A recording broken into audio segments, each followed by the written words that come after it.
தாய் பாசம். கிராமத்துல துணிக்குருவிக்கு அவ பொண்ணு புஜ்ஜி அப்படின்னா உசுரு. அவ என்ன கேட்டாலும் வாங்கி கொடுத்துருவா. அவளை நல்லபடியா பாத்துப்பா. ஒரு நாள் மதிய நேரம் துணி அவளுடைய கிச்சன்ல சமைச்சுக்கிட்டு இருந்தா. அங்க அடுப்புல சூடா பிரியாணி தயாராகிக்கிட்டு இருந்துச்சு. இன்னொரு பக்கம் பாயசமும் தயாராகிக்கிட்டு இருந்துச்சு.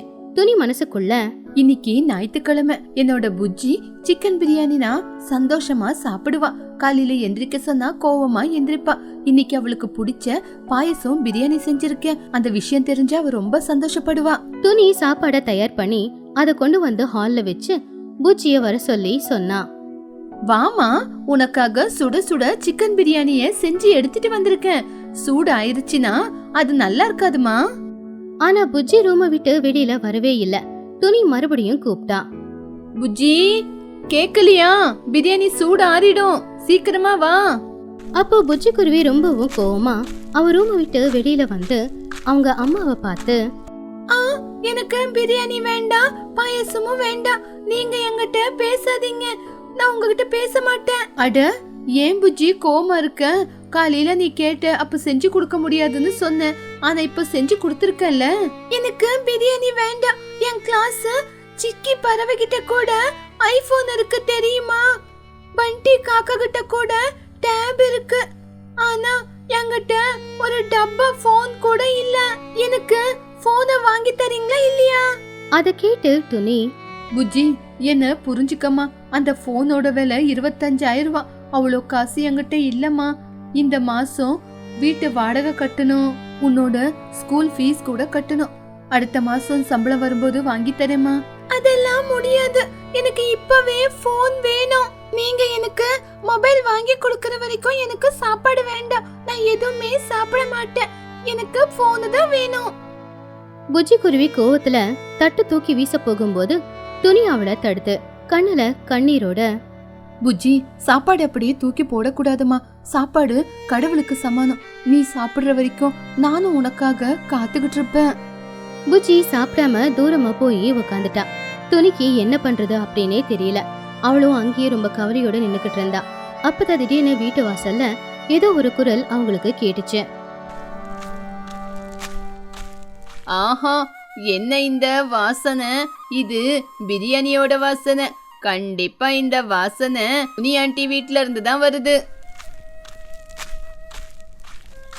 பன்னு வீட்டுக்குள்ள வந்தான். அங்க வீடு அமைதியா இருக்கிறத அவன் கவனிக்கல. அவன் கவனம் பூரா பிரியாணி மேலதான் இருந்துச்சு. ஆய் ஆண்டி, ஆய் புஜ்ஜி, என்ன நீங்க 2 பேரும் சைலண்டா உக்காந்துருக்கீங்க? அதுவும் லஞ்ச் நேரத்துல சாப்பிடாம பிரியாணிய முன்னாடி வச்சு உக்காந்துருக்கீங்க. இன்னொரு பிளேட் எனக்கா? பன்னு துணி கையில இருக்கிற பிளேட்டை வாங்க போகும்போது துணியோட கண்ணுல கண்ணீர் இருக்கிறத அவன் கவனிச்சான். ஆண்டி, என்ன ஆச்சு? பிரியாணி கெட்டு போச்சா இல்ல பிரியாணில உப்பு ஜாஸ்தி ஆச்சா? அதனாலதான் இப்படி உக்காந்துருக்கீங்களா? என்ன இருந்தாலும் பரவாயில்ல, அட்ஜஸ்ட் பண்ணிக்கிட்டு நான் சாப்பிடுவேன். துணி கண்ணீரை தொடச்சுக்கிட்டு, இல்ல பன்னு, பிரியாணி நல்லாதான் இருக்கு. புஜ்ஜி கேட்டான்னு செஞ்சேன், ஆனா யாருமே சாப்பிடல. அப்போ பன்னு புஜ்ஜிய பார்த்து, பிரியாணி மேல கோவமா? ஏ பைத்தியக்காரி, இது அமிர்த மாதிரி இருக்கிற பிரியாணிடி, இது மேல கோவப்படக்கூடாது. ஓஹோ, லெக் பீஸ் இல்லனா என் பிளேட்ல லெக் பீஸ் இருந்தா உனக்கு குடுக்கறேன், வா சாப்பிடு. புஜ்ஜி கோவமா, எனக்கு லெக் பீஸ் வேண்டாம், பீஸ் ஆஃப் மைண்ட் வேணும். எனக்கு ஐபோன் வேணும் பன்னு. எங்க அம்மா எனக்கு போன் வாங்கி தர மாட்டேங்கிறாங்க. ஓஹோ, அதான் விஷயமா? போனுக்காக சாப்பாடையே விட்டுட்டியா? ஆண்டி, நீங்க கவலைப்படாதீங்க. நான் டீல் பண்ணும்போது நீங்க எதுக்கு கவலைப்படுறீங்க? போய் ஒரு பிளேட்டை கொண்டு வாங்க. துணிக்குருவி சமையல் அறைக்குள்ள போனா. அப்ப பன்னு பக்கத்துல இருக்கிற சேர்ல உக்காந்துக்கிட்டு முகத்தை ரொம்ப சீரியஸா வச்சுக்கிட்டு, புஜ்ஜி, எனக்கு உன்னோட ஃபீலிங் புரியுது. உனக்கு போன் வேணும், அதுக்காக சாப்பாடு வேண்டான்னு சத்தியாகிரகம் பண்றியா, காந்தி மாதிரி? டே பன்னு, தமாஸ் பண்ணாதடா, நான் சீரியஸா பேசிக்கிட்டு இருக்கேன். புஜ்ஜி, நானும் சீரியஸா தான் பேசுறேன். நீ போன் கேட்டல, அந்த போனை சாப்பாடுல போட்டு மிக்ஸ் பண்ணி சாப்பிட முடியுமா? சொல்லு புஜ்ஜி. டேய், நீ பைத்தியமா? போனை யாராவது சாப்பிடுவாங்களா? சாப்பிடுறதுக்கு முடியாது அப்படின்னு சொன்னப்போ அந்த போனு நம்மளுக்கு எதுக்காக? உங்க அம்மா உனக்காக பாஸ்மதி ரைஸ்ல சிக்கன் பிரியாணி செஞ்சிருக்காங்க, பாயசம் செஞ்சிருக்காங்க. அதை சாப்பிட மாட்டியா? இந்த பிரியாணி சாப்பிட்டா வயிறு நிறைஞ்சு நாக்குக்கு ருசி தெரியும். அதனால உன் வயிறு நிறைஞ்சு உனக்கு சக்தி வரும். ஆனா போன்ல ரீல்ஸ மட்டும் தான் பாக்குவ. லைக் பட்டனை பிரஸ் பண்ணா வயிறு நிறையுமா? உனக்கு எப்ப பார்த்தாலும் வெறும் சாப்பாடு தான். போன் இருந்தா ஸ்டேட்டஸ் வரும், எல்லாரும் ரெஸ்பெக்ட் கொடுப்பாங்க. ரெஸ்பெக்டா? மண்ணு. நேத்து நான் எங்க அம்மா போன் எடுத்து கேம் ஆடலான்னு பார்த்தேன். ஆனா சார்ஜ் இல்லாததுனால கேம் ஆட முடியல. நான் அந்த போனை வச்சுக்கிட்டு அழுந்துகிட்டு இருந்தேன். நான் அழுவுறேன்னு அந்த போன் என்ன சமாதானப்படுத்திச்சா? இல்லையே. ஆனா எங்க அம்மா எனக்கு பசிக்குதுன்னு சொன்ன உடனே தோசை சுட்டு கொடுத்தாங்க. அந்த தோசை சாப்பிட்டு என் மனசே சந்தோஷமா ஆயிடுச்சு. புஜ்ஜி அமைதியா கேட்டுக்கிட்டு இருந்தா. இன்னொரு விஷயம் என்னன்னா, ஆண்டி கிட்ட காசு இல்ல. பாவம், அவங்க கஷ்டப்பட்டு வேலைக்கு போய் நீ கேட்டேன்னு காலையிலேயே உனக்கு பிரியாணி செஞ்சு கொடுத்தா அவங்களோட பாசத்தை ரிஜெக்ட் பண்றியா? அம்மா பாசம் பெருசா, அந்த சைனா போன் பெருசா? அம்மாவோட பாசம் தான் பெருசு. ஆனா என்ன சொல்லு புஜ்ஜி, நீ யோசிச்சு பாரு. நீ சாப்பிடாம அப்படியே படுத்து தூங்குற. நீ உன்னோட மொபைலு கிட்ட கேட்டு பாரு, எனக்கு சாப்பாடு கொடுன்னு. அந்த மொபைலு உனக்கு வயிறு நிறைய சாப்பாட கொடுக்குமா? ப்ளீஸ் ரீசார்ஜ் அப்படின்னு சொல்லும். அதே நீ சாப்பாட உங்க அம்மா கிட்ட கேளு, உங்க அம்மா பாசமா உனக்காக சமைச்சு கொடுப்பாங்க. அதுதான் மதர் இண்டியா. பன்னு சொன்ன டயலாகுக்கு புஜ்ஜி அமைதியாயிட்டா. கண்ணுல கண்ணீர் வந்துச்சு. இன்னொரு விஷயம் என்னன்னா, நீ சாப்பிடலன்னா பாவம் ஆண்டியும் சாப்பிட மாட்டாங்க. அதுக்கப்புறம் மயக்கம் போட்டு கீழே விழுவாங்க. அதுக்கப்புறம் ஹாஸ்பிட்டலுக்கு தான் கூட்டிட்டு போனோம். ஹாஸ்பிட்டல் செலவுல 2 போன் வாங்க முடியுமா? எதுக்காக புஜ்ஜி ஆண்டிக்கு கஷ்டத்தை கொடுக்கற? வா புஜ்ஜி சாப்பிடலாம். புஜ்ஜி அவளுடைய கண்ணை தொடச்சுக்கிட்டு பன்னு பின்னாடியே போனா. சமையல் அறையில துணிக்குருவி பிரியாணி ஆண்டாவை பார்த்து அழுதுகிட்டு இருந்தா. என் பொண்ணு சாப்பிடல, நான் மட்டும் எப்படி பிரியாணி சாப்பிடுறது? எனக்கு பணத்தை கொடு, என் பொண்ணோட ஆசையை நான் நிறைவேற்றணும். புஜ்ஜி வேகமா ஓடி வந்து அவங்க அம்மாவை இருக்க கட்டி பிடிச்சா. சாரிம்மா, என்ன மன்னிச்சிடுங்க, நான் தப்பு பண்ணிட்டேன். துணி திரும்பி பார்த்து புஜ்ஜிய பிடிச்சுக்கிட்டு, புஜ்ஜி என் தங்க பொண்ணு வந்துட்டியாம்மா? நீ அழுவாத, நாளைக்கு கடனாச்சு வாங்கி உனக்கு போன் கொண்டு வரேன். உன் சந்தோஷம் தான் முக்கியம். அம்மா எனக்கு போன் வேண்டாமா? பன்னு சொன்னா போன் என் வயித்த நிறைக்காது, நீங்க தான் என் வயித்த நிறைக்குவீங்கன்னு. நீங்க கஷ்டப்பட்டு கூலி வேலை செஞ்சு இந்த காசுல போனை வாங்காதீங்க. உங்களுக்கு எப்ப காசு வருதோ அப்ப வாங்கி கொடுங்க. இப்ப எனக்கு பசிக்குது, முதல்ல எனக்கு சாப்பாடு கொடுங்க. துணி சந்தோஷமா, உண்மையா புஜ்ஜி? உனக்கு பிரியாணி வேண்டாமா? வேண்டாமா, எனக்கு போன் வேண்டாம். உங்க கையால செஞ்ச பிரியாணி தான் வேணும். துணிக்குருவி ரொம்பவும் சந்தோஷமா புஜ்ஜிய கட்டி பிடிச்சி அவ கண்ணத்துல முத்தம் கொடுத்து பிளேட்ல பிரியாணிய போட்டு திருப்தியா புஜ்ஜிக்கு ஊட்டி விட்டா. புஜ்ஜியும் சந்தோஷமா சாப்பிட்டுக்கிட்டு இருந்தா. அப்ப பக்கத்துல நின்னுக்கிட்டு பன்னும் இரும்ப ஆரம்பிச்சான். ஆண்டி, இங்க ஒரு அனாதை பறவை இருக்கு, அதுக்கும் பசிக்குது. எனக்கு பிரியாணி கொடுங்க ஆண்டி. உங்க சென்டிமெண்ட் சீன் எல்லாம் முடிஞ்சதுக்கு அப்புறம் அந்த பாத்திரத்துல இருக்கிற பிரியாணி எனக்கும் போடுறீங்களா? துணி சிரிச்சுக்கிட்டே, டே பன்னு, சாரிடா, மறந்துட்டேன். இந்த பிரச்சனைக்கு தீர்வை கொடுத்தது நீதானே. வாடா, உனக்கு 2 லெக் பீஸ் கொடுக்கறேன். எனக்கு 2 லெக் பீஸ் மட்டும் தானா? நான் எவ்வளவு நல்ல ஸ்பீச் கொடுத்தேன். என் தொண்டையே காஞ்சி போச்சு. எனக்கு பாயசமும் வேணும். பாயசமும் கொடுக்கறோம்டா. நீ மட்டும் வரலனா இன்னைக்கு நான் பசியில தான் இருந்திருக்கணும். தேங்க்ஸ் டா பன்னு. என்னது தேங்க்ஸா? ஃப்ரெண்ட்ஷிப்குள்ள தேங்க்ஸ் எல்லாம் தேவையில்லை. வாங்க வாங்க, போய் பிரியாணி சாப்பிடலாம். 3 பேருமே உட்காந்துக்கிட்டு பிரியாணியும் பாயசமும் சாப்பிட்டாங்க. பன்னு பாயசம் சாப்பிட்டுட்டு, இந்த பாயசம் ஐபோனை விட ஸ்வீட்டா இருக்கு அப்படின்னு சந்தோஷமா சொன்னான்.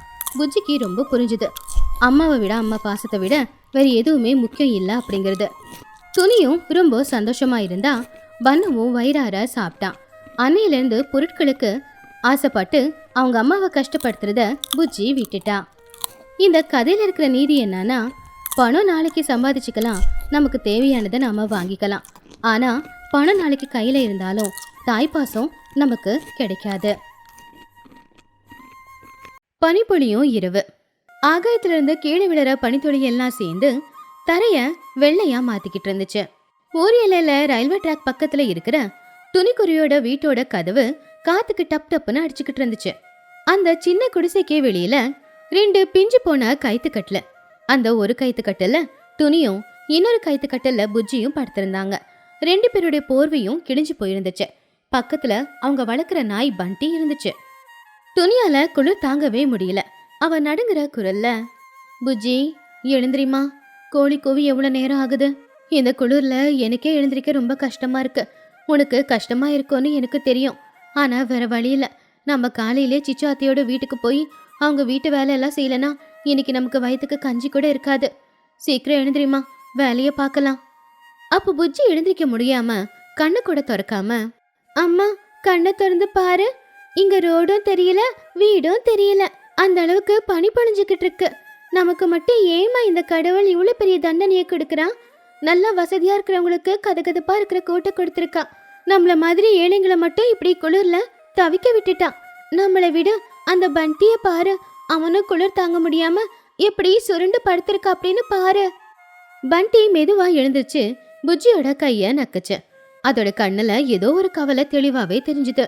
ஏய் பண்டி, நீ நாக்க வச்சு நக்காத, எனக்கு குளிர் இன்னும் ரொம்ப அதிகமாகுது. நீ ஒரு ஐஸ்கிரீம் பொம்மை மாதிரி வேற இருக்க. சரி இரு, அம்மா காஞ்ச இலையெல்லாம் போட்டு தீ மூட்டுவாங்க, நம்ம குளிர் காயலாம். அம்மா அடுப்பேத்துறதுக்கு குச்சி கூட இல்லையே, அடுப்பு எரியுமா? அப்ப துணி கஷ்டப்பட்டு எழுந்துச்சு உக்காந்து, முயற்சி பண்றேம்மா, என்ன பண்றது, காஞ்ச குச்சி ஏதாச்சும் இருக்கான்னு தேடிட்டு வர.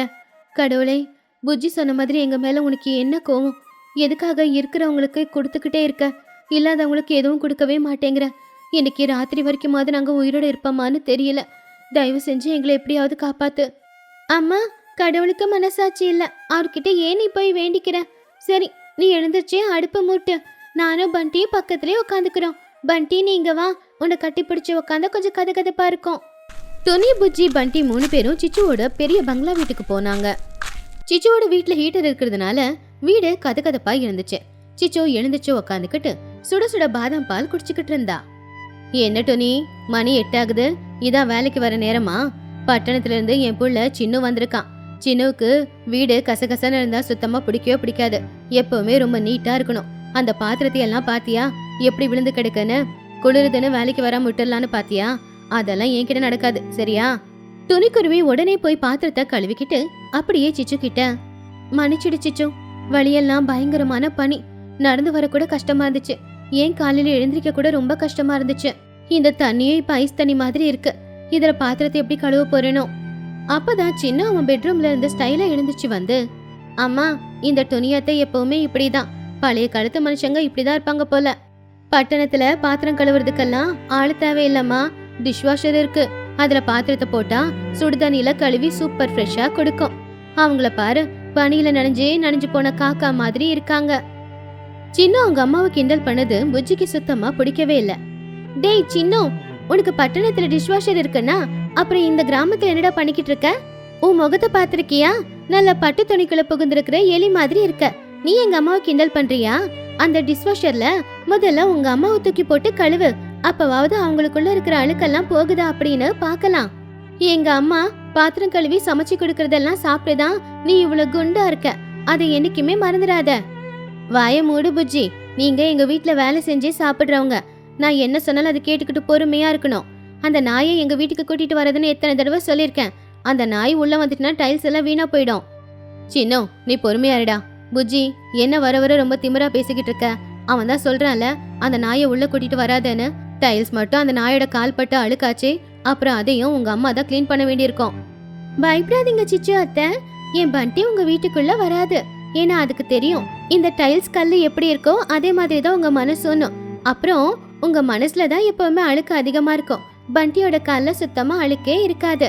இந்த டைல்ஸ் மட்டும் இல்ல, உங்க வீட்டுல எல்லா வேலையும் செய்யறது எங்க அம்மா. முதல்ல அவங்களுக்கு கொஞ்சம் கௌரவம் கொடுங்க.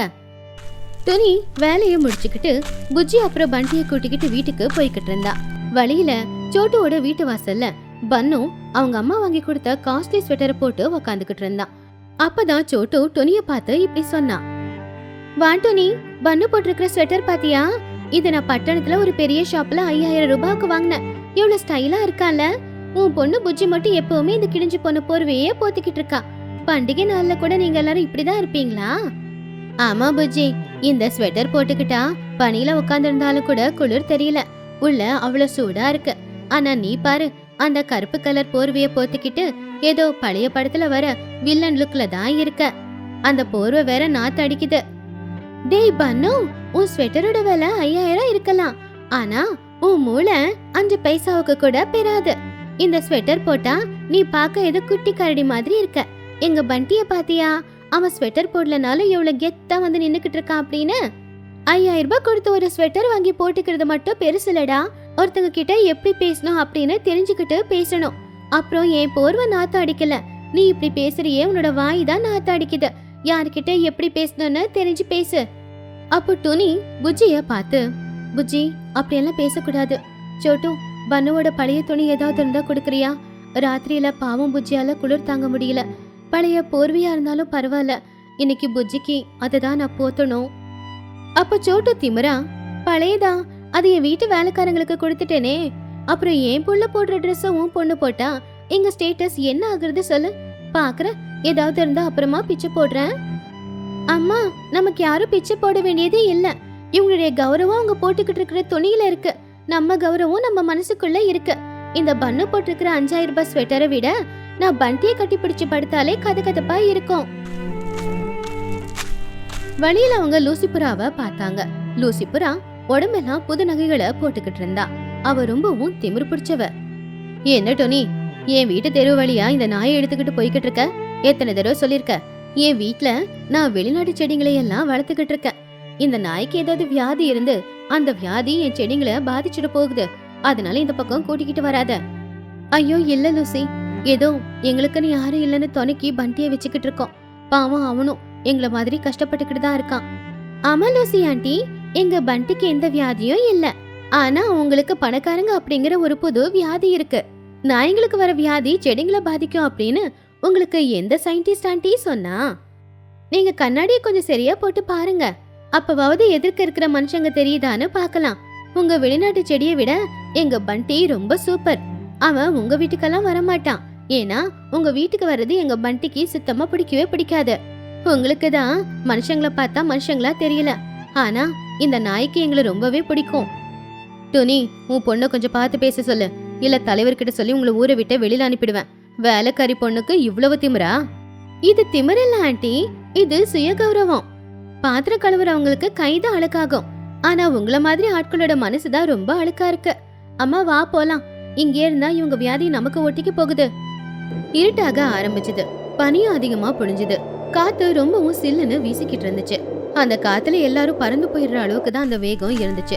துணி அந்த காத்த பொறுத்துக்கிட்டு குளிர தாங்கிக்கிட்டு புஜ்ஜி பண்டியோட வந்துகிட்டு இருக்கும் போது வழியில குஹுவ பார்த்தா.